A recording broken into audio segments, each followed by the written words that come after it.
Breaking news अवां सां share कंदा हलूं। कुनरी खां तेज़ रफ़्तार कोच ऐं मोटरसाइकिल में टक्कर थी पियो आहे। पीउ ऐं पुटु अजल जो शिकार थी विया आहिनि। उमरकोट रोड ते हादसे में शकूर नोहड़ी ऐं संदसि नौजवान पुटु सनाउला फौत थी विया आहिनि। अफ़सोसनाक ख़बर आहे, अवां सां शेयर करे आहियूं। इहा ब्रेकिंग न्यूज़ अवां सां शेयर कंदा हलूं। उमरकोट में तेज़ रफ़्तार कुनरी वेझो इहो हादसो पेश आयो आहे। तेज़ रफ़्तार कोच ऐं मोटरसाइकिल में टक्कर थी पियो।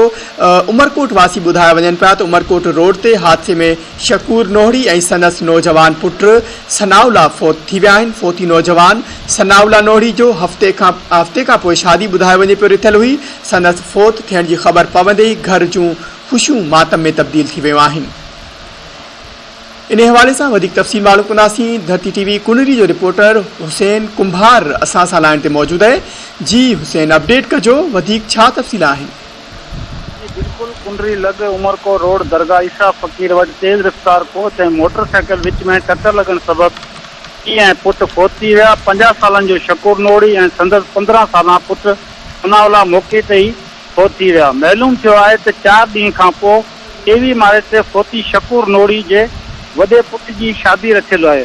उन सिलसिले में फोती पीउ ऐं पुटु कुंडरी खां पंहिंजे घर गोगासर वञी रहिया हुआ त वाक़ियो पेश आयो। इतला ते संदन बिरादरी जा माण्हू वाक़े वारे हंधि पहुची ॿिन्ही फोतियुनि खे घर ॾांहुं रवानो कयो वियो। जी, अपडेट लाइ अवां जी वॾी महिरबानी।